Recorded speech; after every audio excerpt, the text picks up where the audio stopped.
125 करोड़ की लागत से दुरुस्त की जाएगी पृथला विधानसभा की सड़कें।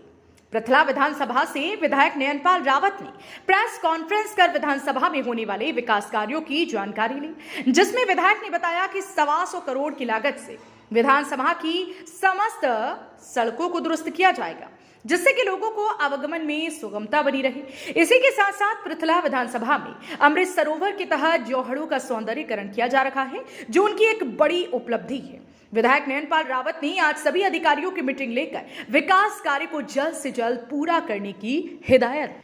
आपको बता दें कि पृथला विधानसभा से विधायक नयनपाल रावत ने आज पत्रकारों से बात करते हुए बताया कि कोरोना काल के चलते वह विधानसभा में विकास कार्य नहीं करा पाए, जिसकी टीस उन्हें अब तक है। लेकिन यहाँ 1 साल उनके लिए विकास का साल होगा, जिसमें वह पृथला विधानसभा की समस्त सड़कों को दुरुस्त करने का काम शुरू कर चुके हैं और कुछ सड़कें बनकर तैयार भी हो गई। वहीं पूर्व विधायक पर निशाना साधते हुए विधायक ने कहा कि कौशल विश्वकर्मा यूनिवर्सिटी मुख्यमंत्री ने उनके कहने पर स्थापित कराई, जिसका श्रेय पूर्व विधायक लगातार लेते हुए नजर आते हैं। वहीं दूसरी ओर विधायक ने जेजेपी के वरिष्ठ नेता अरविंद भारद्वाज पर कटाक्ष करते हुए कहा कि विधायक द्वारा किए गए कामों पर वह अपनी वाहवाही लूटने का काम कर रही हैं। अगर वह बिना किसी पद के विकास करा सकती हैं, तो फिर जनप्रतिनिधि की आवश्यकता ही कहां रह जाती है।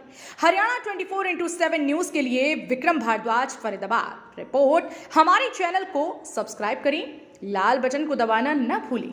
धन्यवाद।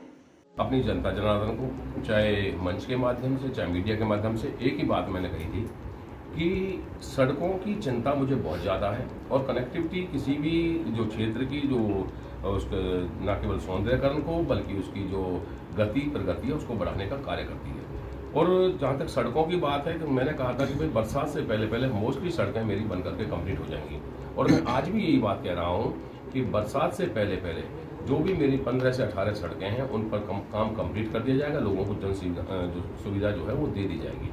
और इसके साथ साथ कोरोना का जो जिक्र आता है तो स्वयं जिस विधायक की आप बात कर रहे थे वो मैंने उनकी देखी थी एक बाइट, जिसमें बोल रहे थे कि क्योंकि 2 साल का कोरोना काल था, वो 3.5 साल बाद कुछ लोगों को बुला करके ये कहते हैं कि मैं अगले चुनाव की तैयारी कर रहा हूँ।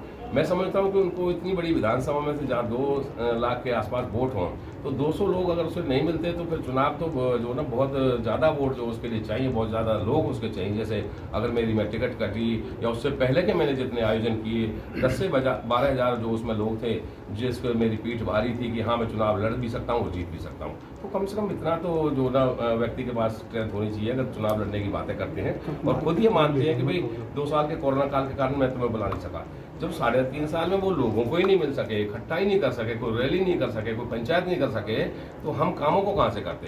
तो उनको इस बात का भी जो ना थोड़ा सा बहुत ज्ञान होना चाहिए कि कोरोना काल में जब तुम किसी से मिल नहीं पाए तो काम कहाँ से होते। हाँ, मैं कामों की तुलना एक बात से कर सकता हूँ और जहाँ तक मेरी जनता जानती है जिस प्रकार का सम्मान, क्योंकि वो लोग तो जिन लोगों ने जिताया, जो लोग उनको आगे लेके आए, चाहे उनके रिश्तेदार थे, चाहे उनकी बरादरी थी, चाहे और दूसरी बरादरी, वो उनको मान ही नहीं दे पाए। काम की तो बात जो ना बहुत दूर की है, काम तो सभी अपनी अपनी योजना में करते हैं। तो पहली बात जनता को मान मिलना चाहिए और उसी का कारण है कि वो लड़ने की जहमत तक नहीं उठा पाए।